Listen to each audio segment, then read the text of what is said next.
Hello, everybody. I hope you're doing well. I'm doing great.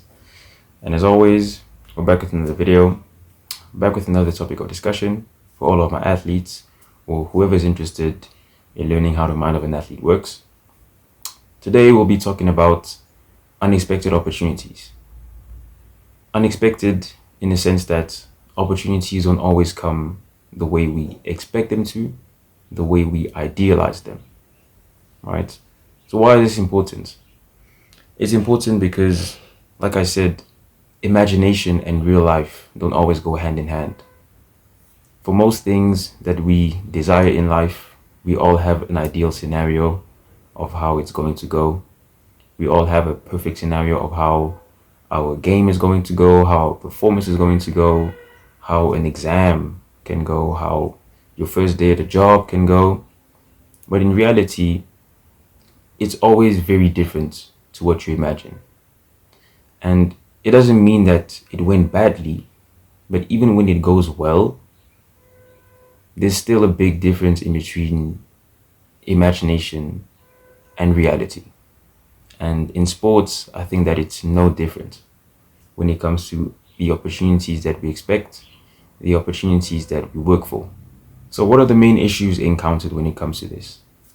The first one is not being ready for an opportunity, but wanting an opportunity.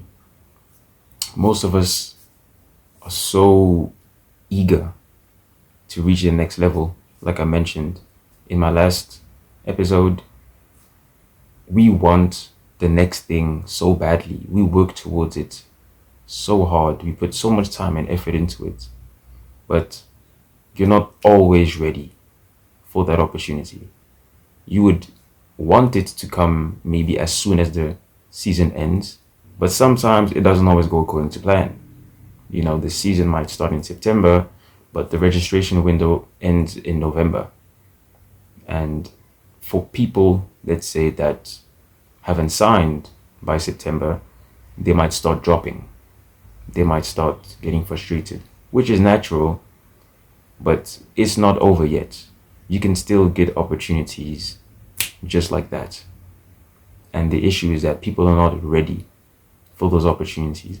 I'll take the example of a trialist that I met at a team that I trialed for, and he was not really fit.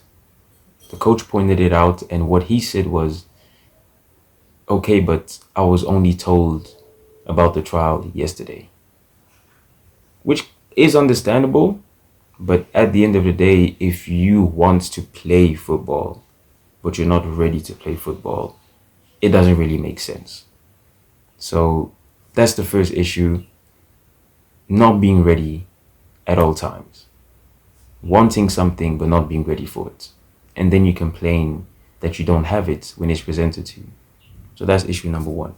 Issue number two is turning down opportunities simply because, again, they're not exactly what you expect, not exactly what you imagined, right?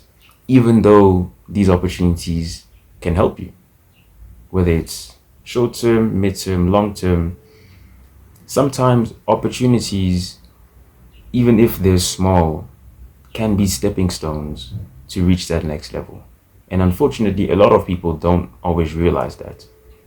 Maybe you want to play at a certain level, and the only offers you have are a bit lower down. Some people would rather not have a team than be on a team. And guess what happens when you're not on a team? You don't get match fitness. You don't get up-to-date match footage, which makes it even harder for you in the long run to find teams. Because the most important thing for a team is to have an active player. If you're the kind of player that only goes for the big opportunities and that has massive holes in your football CV or sports CV, whatever sport you play, rather than just playing constantly, even if it's not always at the level that you want, but playing constantly, actually having footage to show scouts, to show agents, you will always find yourself stagnating. And that is a massive problem. So, of course, how do we deal with this? The first way is obviously to always be ready for something that you're expecting and working towards. Things can happen just like this. I, for example, started working a job as a football coach the day after I was called for it. I was called Sunday night, Saturday night at 10 p.m. and I started working on Monday at 3 p.m.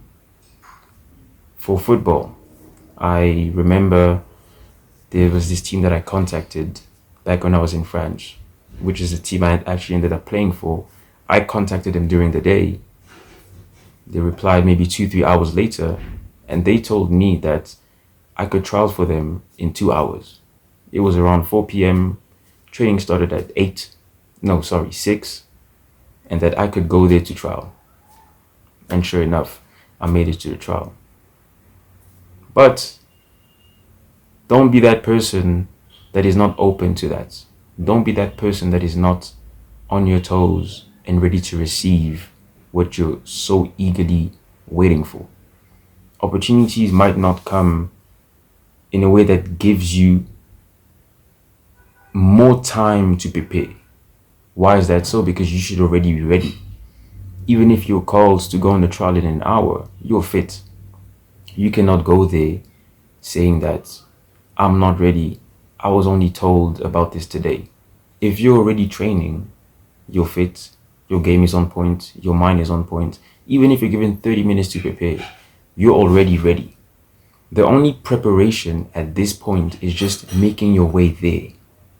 But you cannot still be preparing for the thing itself. So that's a big distinction to make.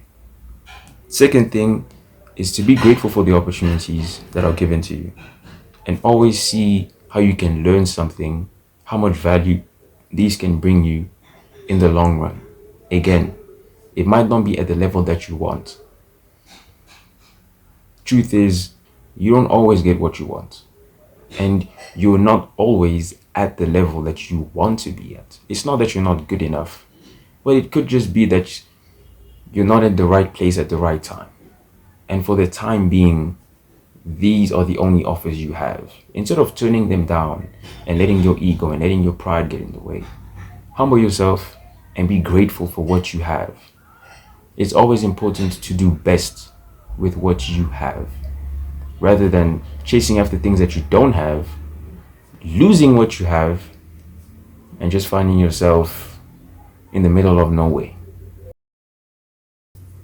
Thank you for watching this video. I hope it helped. I hope you learned something from it. I definitely did.